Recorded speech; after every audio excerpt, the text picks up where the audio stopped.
આપણા સૌરાષ્ટ્રની અંદર અનેક શૂરવીરોની, કવિઓની, સંતોની, ભક્તોની, મહંતોની ગાથાઓ છે, કથાઓ છે. તો આ સૌરાષ્ટ્રની અંદર, સૌરાષ્ટ્રની ભૂમિ અને એની અંદર ગરવા ગઢ ગિરનાર, અને એ ગરવો ગઢ ગિરનાર છે જ્યાં નવનાથ અને 84 સિદ્ધિઓ તપસ્વીઓના જ્યાં બેહણા છે. એવા જે ગઢ ગિરનાર, એના સંતો, એના ભક્તો, એના મહંતો, એનું મહાત્મય આપણે જોઈએ છીએ કે સૌરાષ્ટ્રની અંદર કેટલાક ઘણા ખરા જગ્યાઓ છે સંતોની, મહંતોની, આજે પણ જે ચાલે છે. અને લાખો હજારો માણસો દેશ વિદેશથી ત્યાં દર્શનાર્થે આવે છે. તો આ જે જગ્યાઓ છે ત્યાં આપણે કીધું છે ને કે જ્યાં રોટલો, જ્યાં ટુકડો ત્યાં હરી ઢુકડો. અહીંયા રોટલો આપવામાં આવે છે, ગરીબ ગુદારને, અભ્યાગતોને ભોજન આપવામાં આવે છે. આ જગ્યાઓ છે. આવી તો આપણે જોઈએ તો વીરપુર, બગદાણા, સત્તાધાર, પરબ, સૌરાષ્ટ્રની અંદર આવી અનેક જગ્યાઓ આવેલી છે. તો આ જે જગ્યાઓ છે એનું શું કથા છે, એની પાછળ શું એનું મહત્વ રહેલું છે, એની પાછળ શું ગાથા છે, તો આપણે જોઈએ તો વિસાવદરની બાજુમાં આંબાજળને કાંઠે સતના આધારે ચાલતું એ સત્તાધાર. આપણે આપણા સંસ્કૃતિની અંદર જોઈએ, આપણી જે પૌરાણિકો જોઈએ, આપણો જે ધર્મ જોઈએ, તો આપણે જોઈએ છીએ કે ગાયોની પૂજા થાય છે. કેમ ક્યાંય જો પાડા પીર પૂજાતા હોય તો એ આપણા સૌરાષ્ટ્રની અંદર એક જ દાખલો છે. સત્તાધારની અંદર એક પાડાની પૂજા થાય છે. આપણે પાડા છે એ તો એક પાણીની પખાલ અને અમુક દેશોમાં એની ખેતીમાં ઉપયોગી બને છે, પણ અહીંયા તો આપણે પાડો પીર થઈને પૂજાય છે. તો આ પાડો પીર થયો એની પાછળ શું ઇતિહાસ છે? આજના આ જળ હળતા કળયુગની અંદર જે સમાજે પોતાનું જે સાચું ખોટું બુદ્ધિના માપથી કરે છે, આધુનિક યુગમાં કોઈ આવી વાતને માને નહીં, પણ બુદ્ધિજીવી માણસોએ પણ માનવું પડ્યું છે. લાખો હજારો ભક્તો જેમ લાકડી પડે એમાં એની સમાધિએ દર્શન કરે છે, દંડવટ કરે છે. આ જે છે એના એક દાખલા તરીકે કે એક દ્રષ્ટાંત તરીકે એનો કંઈક ઇતિહાસ છે એ મારે તમને કહેવો છે. તો આ સોરઠની અંદર આપણને ખબર છે કે કવિઓએ કીધું છે કે જનની જણતો ભક્ત જણે કાદા તાર કા સૂર, નહીતર રેજે વાંજણી તારું મત ગુમા વિષ્ણુ રે. જનની તું જણ તો કા ભક્ત જણજે. દુહાની અંદર પેલા ભક્તને કીધું છે, અને તારી એવી કરણી હોય તો તું ભક્ત જણજે, એવી કરણી હોય તો તું સુરવીર જણજે, દાતા રેજ જણજે, નહીતર તું વાંજણી રેજે. એમ ભક્તને પ્રથમ સ્થાન આપ્યું છે. આ ભૂમિ, આ જે સોરઠની ભૂમિ છે તે સંતો, ભક્તો, સુરવીરો, સતીઓ, ભક્તોની આ ભૂમિ છે. તો આવી ભૂમિની અંદર પાડો પીર થઈને પૂજાણો, એ કઈ માનો પાડો હતો, કઈ ભેંસનો પાડો હતો, એ ભેંસ કેવી હતી કે એના દૂધ છે એ જગ્યા ઉપર ચડે, એનું માણસો ચરણામૃત લે. તો આની કથા શું છે, આનો ઇતિહાસ શું છે? આવી આમ વાત કરીએ તો મવા બાજુનું એક મવા પરગણાનું નાનકડું એવું ગામ છે. ત્યાં સોરઠી આહીરો જે છે તે ત્યાં વસવાટ કરે છે. તે ખેતી કામ કરે, પશુપાલનનો ધંધો કરે, અને આયરો બધા ત્યાં સંપીને રહે છે. આવા નાનકડા એવા ગામની અંદર એક નાનકડું એવું કુટુંબ રહે છે. બે ભાઈઓ છે. નાનપણમાં માવતર મૃત્યુ પામ્યા છે.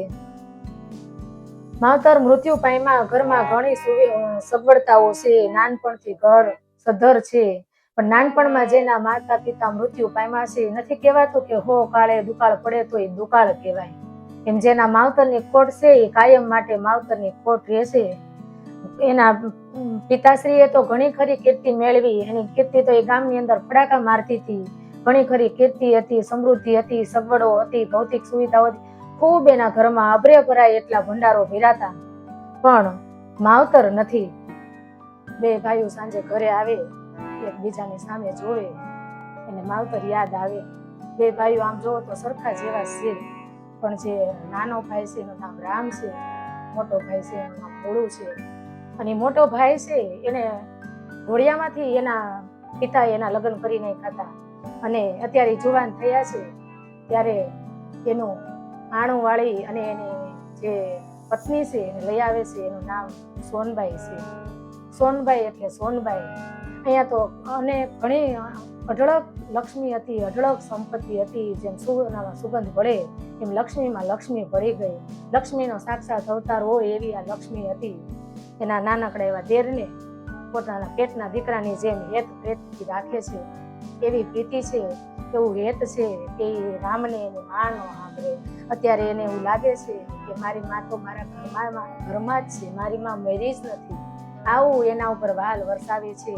બે માણા ખેતી કરે, પશુપાલનનો ધંધો કરે, અઢળક સંપત્તિ હતી. લક્ષ્મીમાં લક્ષ્મી ભળી હોય એમ પિતાની કીર્તિ તો અનેક ગણી હતી. એમાં કીર્તિમાં વધારો કરે છે. વ્યવહાર સારો કુશળ વ્યવહાર કરે. વ્યવહાર કરતા કરતા એ પૈસા બચાવી, લક્ષ્મીને બચાવી અને લક્ષ્મીમાં વધારો કરે છે. અને ભગવાન નવરો હશે ત્યારે આ સોનબાઈને ઘડી છે. રૂપ એવા, ગુણ એવા, નાનકડા એવા ગામની બાયુ, વડીલ બાયુ આ નાની ઉંમરની સોનબાઈ પાસેથી સલાહ લે, માર્ગદર્શન લે. આવી સમજેલી ને આવી સંસ્કારી આ બાઈ હતી.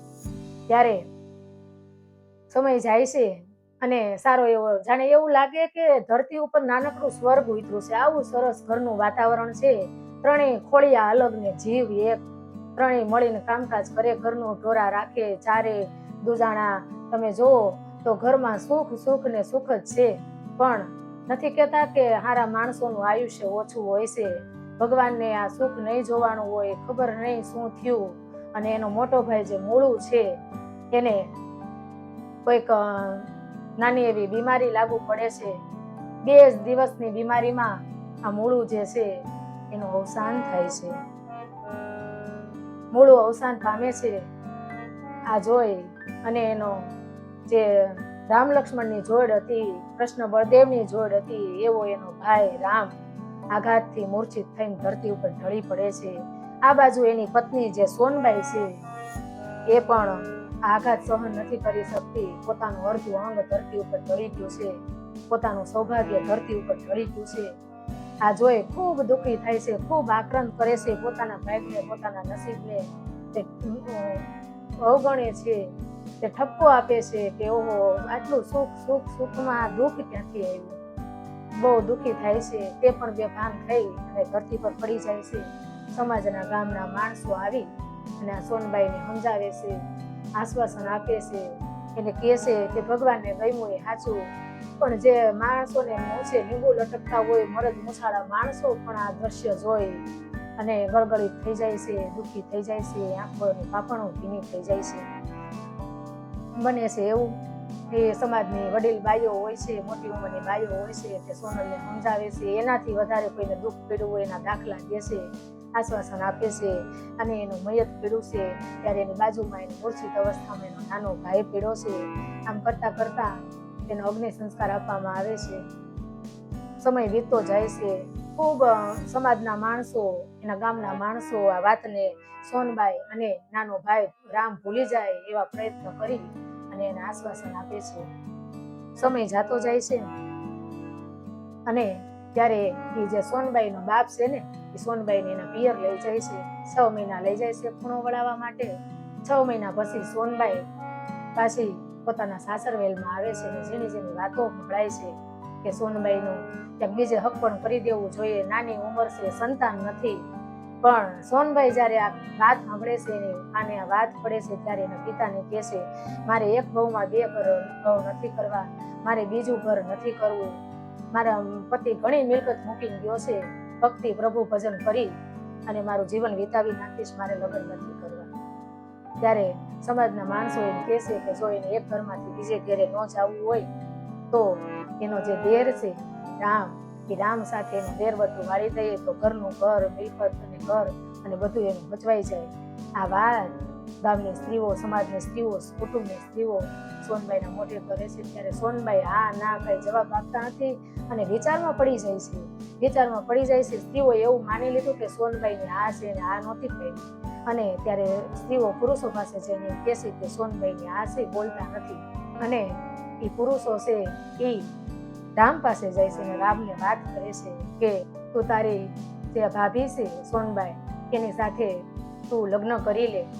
ત્યારે રામ ના પાડે છે. રામને તો પગની નીચેથી ધરતી સરકી જાય છે કે તમે સોનબાઈને પૂછ્યું ત્યારે લોકો કહેશે કે હા સોનબાઈ હા પાડી, કે ઓહો આ તો મારી માં છે, ભાઈના ઘરેથી મોટા ભાઈની ઘરેથી ભાભી, એ તો માં સમાન કહેવાય શાસ્ત્રોમાં. ત્યારે કહેશે એના વડીલોને કે મારાથી કઈ ભૂલ થતી તો માફ કરજો, હું કોઈ વડીલો સામે બોલ્યો નથી, પણ આજ મર્યાદા થોડીક મારી ઓળંગાતી હોય તો મને માફ કરજો.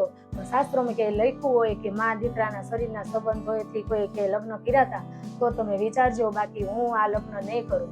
કથા તો ઘણી લાંબી છે અને આ કથા હું તમને આખી કહેવાની છું, પણ અહીંથી જે અધૂરી આ કથા મૂકું છું તે તમે આની પછી હું જે બીજો જે ભાગ મૂકું એમાં તમે સાંભળજો અને જોજો. અને મારા વિડીયો જો તમને ગમતા હોય તો તમે લાઈક, શેર અને સબસ્ક્રાઈબ કરજો.